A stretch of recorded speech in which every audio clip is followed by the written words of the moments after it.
কোটায় এগিয়ে Vinicius junior, কিন্তু মেধার দিক দিয়ে লাউতারো মার্টিনেজ এগিয়ে আছে। ফুটবলের ব্যক্তিগত সর্বোচ্চ এই ট্রফিটি কার হাতে উঠতে যাচ্ছে এবারের আসরে, যেখানে সবার আগে ছিলেন ভিনিসিয়াস জুনিয়র, তবে তার বর্তমান পারফরম্যান্সে সে নিচে নেমে এসেছে। অন্যদিকে আর্জেন্টাইন সুপারস্টার লাউতারো মার্টিনেজ একের পর এক দারুণ পারফরম্যান্স দিয়ে এগিয়ে গেছেন ব্যালন ডি'অরের দৌড়ে, এমনকি টপ 5-এ জায়গা করে নিয়েছে আলবি সেলেস্তার এই স্ট্রাইকার। লাউতারো মার্টিনেজ 5 গোল করে আর্জেন্টিনাকে কোপার চ্যাম্পিয়ন্স দল বানিয়েছেন, যেখানে ফাইনাল ম্যাচে চমৎকার একটি গোল করে দলকে ফাইনালের শিরোপা হাতে তুলিয়েছেন।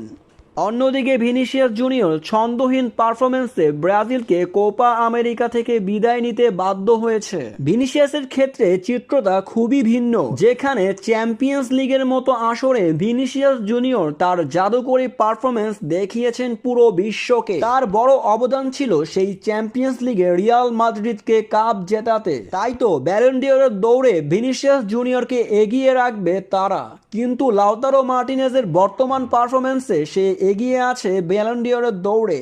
শেষমেশ জানা যাবে অক্টোবর মাসে কার হাতে উঠতে যাচ্ছে এবারের ব্যালন ডি'অর।